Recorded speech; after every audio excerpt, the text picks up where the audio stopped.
in chapter 6, we're going to focus on this topic of systems of linear equations.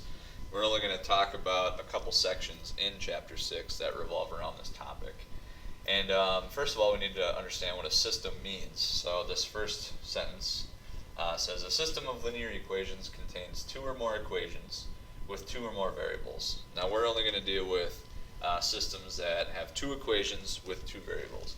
So it might look something like 2x plus y equals 4 and x minus y equals 2. So that's two equations, and they both have two variables, and they're the same variables. And basically what we're going to find out is do those equations together have a solution? And what a solution means in a system, it means that the two lines, when graphed, will intersect. Meaning that at one point, those two lines, if graphed, will cross each other when x and y are the exact same number. So what does this look like? Well, they may give us a system and say, solve this system by graphing. And as we know, we can graph really quickly if we're in the correct form.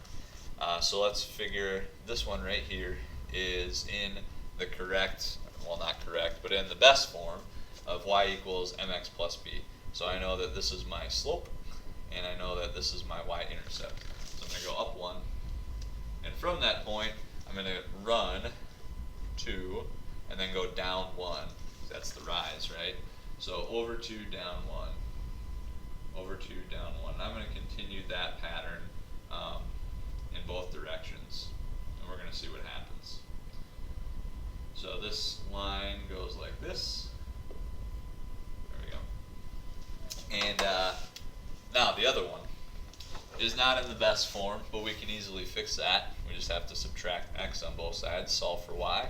So this is y equals negative x. And if we want to, we can put negative 1, and we know that could be negative 1 over 1. So we're going to run 1 and rise, or go down 1. So our y-intercept is 0, because really there's a plus 0 here that we don't see. And from that point, I will go over 1, down 1. And this is going to continue forever as well, in both directions. And here we're going to find out that we do have a point where both of these cross. So at this point right here, this is negative 2, 2. This is a solution. So when x equals negative 2 and y equals 2, then we have a solution where both of these equations are the same, or they have the same point anyway. So if you were to plug in negative 2 for x in either equation, you would end up getting the same thing, 2. So for instance, if I put negative 2 in here, negative 2 plus, that would have to be 2 equals 0. Negative 1/2 times negative 2, well, negative times a negative cancels out. 1/2 of 2 is 1, and 1 plus 1 gives us 2. So at that one point, that's the one solution for this system where both of those will cross each other, and they'll be the exact same point. Alright, so if you are thinking a little bit ahead, there are three situations that are possible. The lines are either going to cross each other, because we're in two dimensions. If you have two lines on a coordinate grid, they're either going to intersect, or they will not cross, and they'll be parallel. So they're either going to cross and have one solution. They are going to be parallel to each other and not have a solution.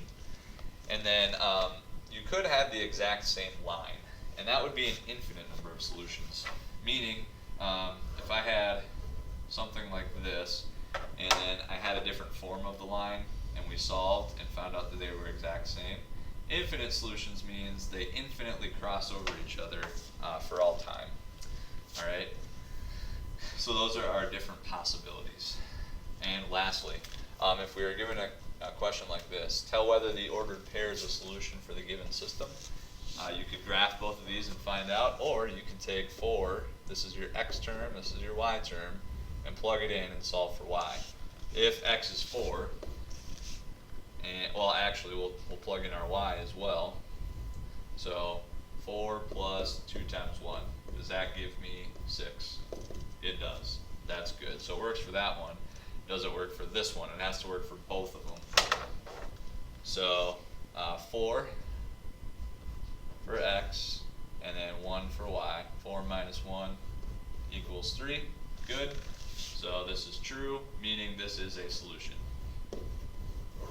If it were to not work out for either of them, then it would not be a solution. And that's how you can easily do that. It has to work for both of them though. Alright?